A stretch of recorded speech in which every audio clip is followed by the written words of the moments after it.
very possible that Psalm 2 continues that introduction to the Psalms, the way in which we view the entire Psalter. It's also untitled, the only two Psalms in Book 1 that are untitled. Psalm 1 and 2 lack superscriptions.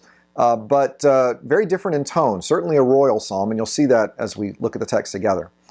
Why do the nations rage, and the peoples plot a vain thing? The kings of the earth take a stand, and the rulers take counsel together against Yahweh and against his anointed, saying, let's break their bonds apart and cast their cords from us. He who sits in the heavens will laugh. The Lord will have them in derision. Then he will speak to them in his anger and terrify them in his wrath. Yet I have set my king on my holy hill of Zion. I will tell of the decree, Yahweh said to me, you are my son. Today I have become your father. Ask of me, and I will give the nations for your inheritance, the uttermost parts of the earth for your possession. You shall break them with a rod of iron, shall dash them in pieces like a potter's vessel.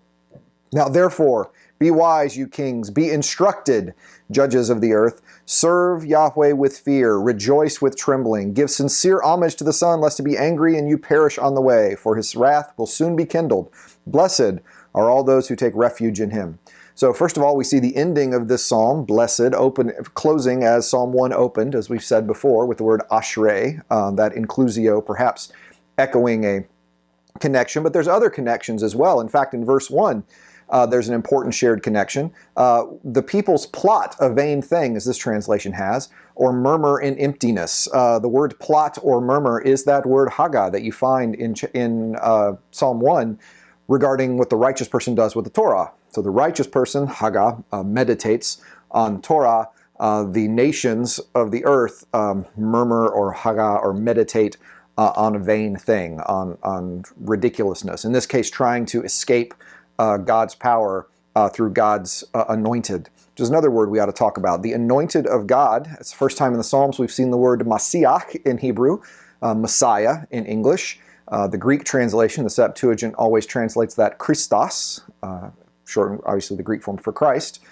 Jesus Christ is Jesus the Messiah, Jesus the Anointed. It wasn't his last name. It was actually making a claim for a messianic position, that Jesus is the Messiah. In this case, all the kings of Israel and Judah would have thought of themselves as God's anointed. They would have called themselves Messiah.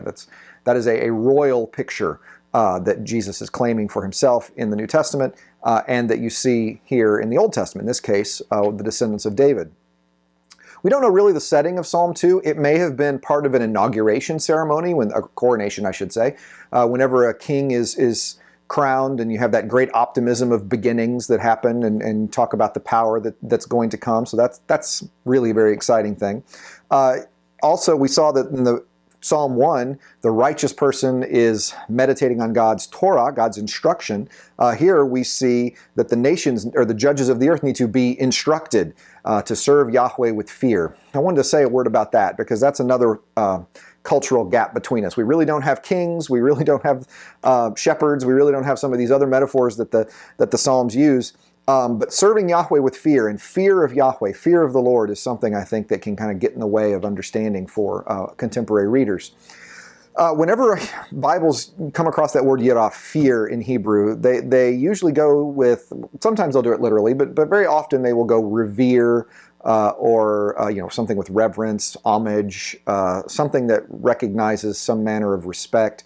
That's nice. I mean, that is an element of that, but I think sometimes it kind of covers up the meaning. Fear of the Lord, at its most basic level, fear of the Lord is a recognition of position.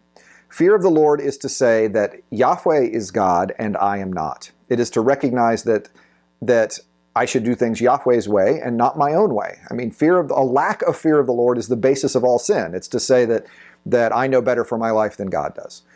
Fearing the Lord is to accept God's instruction, God's Torah. So very often, fear of the Lord and Torah. In fact, in Psalm 19, you find them in parallel, because Torah and fear of the Lord, it's recognizing who God is. It's the same kind of fear that I've often joked that students can have for me, right? We can laugh, we can joke around, we can be friends on Facebook, because goodness knows I'll be friends with anybody and have no standards.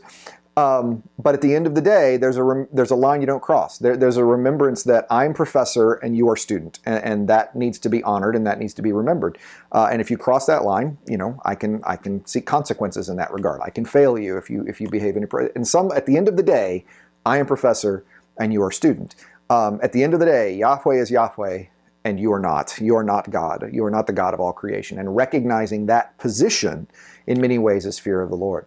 So serving the Lord with fear there's an element of fear to that. It's an element of respect. It's any level of fear that comes in a recognition. I don't want to go too far to the Jesus is my homeboy perspective, but I don't want to push it too far the other direction of we should cower and be terrified of God. But there is a sense of a relationship here that is not peer. It is hierarchical. God is above, and it is our responsibility to remember that God is God and we aren't. So those are just some thoughts on Psalm 2 that I thought might be helpful introduction as we look at these first two Psalms.